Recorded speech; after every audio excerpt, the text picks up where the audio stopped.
Yo le gang, ici FUMA, bienvenue dans ce tout premier épisode de Bon à savoir, le podcast des artistes indépendants. Parce qu'au travers de celui-ci, vous allez découvrir des idées, des stratégies, mais aussi des notions qui vous permettront de propulser votre carrière musicale à un niveau beaucoup plus important. Alors, installez-vous très bien, activez la cloche de notification parce que tous les mercredis et tous les samedis à partir de 19h uniquement sur YouTube, on se retrouve ici pour un tout nouvel épisode.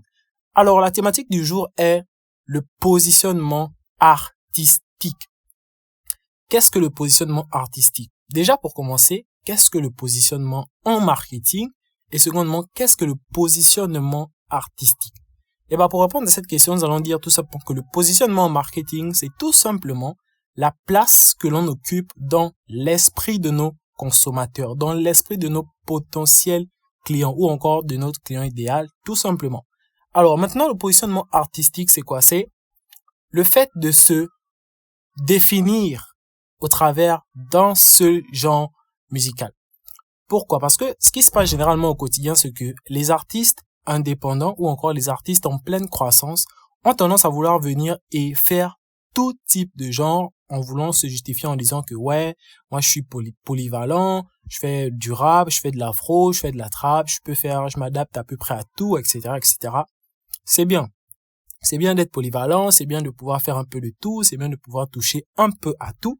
Mais quand tu arrives premièrement dans le game, il faut t'imposer avec un seul genre musical. D'ailleurs, c'est pas pour rien que à partir de l'université, on commence à se spécialiser dans un domaine spécifique ou encore dans une filière. Et c'est pour tout cela en fait, parce que quand tu vas arriver sur le marché du travail, tu vas pas dire à tous les chefs d'entreprise, bon moi je fais un peu de l'histoire géo, je fais un peu de la science physique, je fais un peu du développement personnel, etc. Non, il faut que tu te spécialises.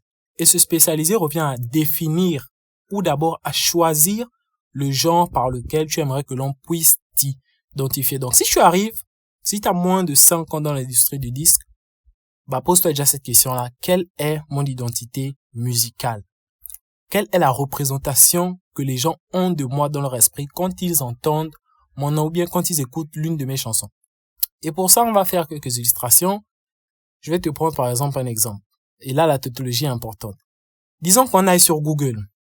Quand on arrive sur Google et on tape tout simplement rappeur français, j'ai bien dit rappeur français, on tape aucun nom, on tape ni B2O, ni La Fouine, ni Nino, ni Leto, rien. On tape uniquement rappeur français sur Google.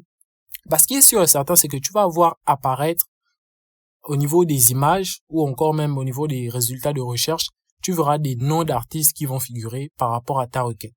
Ce qui va se passer, c'est quoi? C'est que les moteurs de recherche, étant donné que ils contiennent des informations sur à peu près tous les artistes, c'est-à-dire ils ont les noms des artistes, ils ont les biographies des artistes, ils ont les genres musicaux des différents artistes, les moteurs de recherche vont tout simplement se baser sur les différentes informations qu'ils ont de chaque artiste pour pouvoir te présenter les différents résultats auxquels ta requête fera tout simplement recours. Donc, c'est-à-dire que quand on va taper rappeur français, on verra des rappeurs tels que Booba, on verra des rappeurs tels que La Fouine, on verra des rappeurs tels que Youssoupha, Sneak, PLK, Leto, Nino, bref, tous ces mecs-là, on les verra. Bien qu'ils fassent plusieurs genres musicaux, bien qu'ils puissent s'adapter à tout type de genre musical, mais on les verra dans cette catégorie rappeurs français. Et ça, c'est pas fait de façon anodine. Pourquoi? Parce que, premièrement, ils ont d'abord travaillé ça. Au niveau même de leur direction artistique, autant pour moi, ils ont d'abord travaillé ça afin que l'on puisse les identifier dans un premier temps comme des rappeurs, puis dans un second temps comme des artistes polyvalents. Ce n'est qu'après avoir fait ce travail de positionnement-là que tu peux maintenant décider de toucher à d'autres genres musicaux. Deuxièmement, si on refait le même exercice, si on tape chanteur français, vous savez déjà les noms qui vont sortir en première position. On aura des noms tels que Taïk, tels que Dadju, tels que Souf.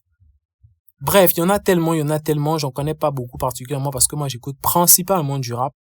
Mais en tout cas, vous avez compris le concept en fait. C'est-à-dire quand vous commencez les gars, définissez votre genre musical et cherchez d'abord à vous imposer, autant pour moi, durant les 5 premières années uniquement avec ce genre musical-là, qui fera en sorte que les gens auront une identité visuelle ou plutôt une identité artistique qui est propre à vous et qui vous démarque de la concurrence. Parce qu'aujourd'hui, la concurrence, elle existe et ce dans n'importe quel domaine, même dans la musique. Donc, si vous avez moins de 5 ans de carrière, si vous venez à peine de démarrer dans la musique, faites déjà ce premier travail-là de se demander quel est le genre par lequel je voudrais que l'on puisse m'identifier. C'était tout pour aujourd'hui, encore pour ce tout premier épisode. On se donne rendez-vous le samedi prochain pour l'épisode 2 de Bon à savoir. Sur ce, portez-vous bien. N'oubliez pas de vous abonner sur cette chaîne YouTube et aussi d'activer la cloche de notification. Et suivez-moi aussi sur tous mes différents réseaux, à savoir Facebook, Instagram, TikTok, SoundCloud, etc. Portez-vous bien et à samedi prochain pour l'épisode 2. Peace.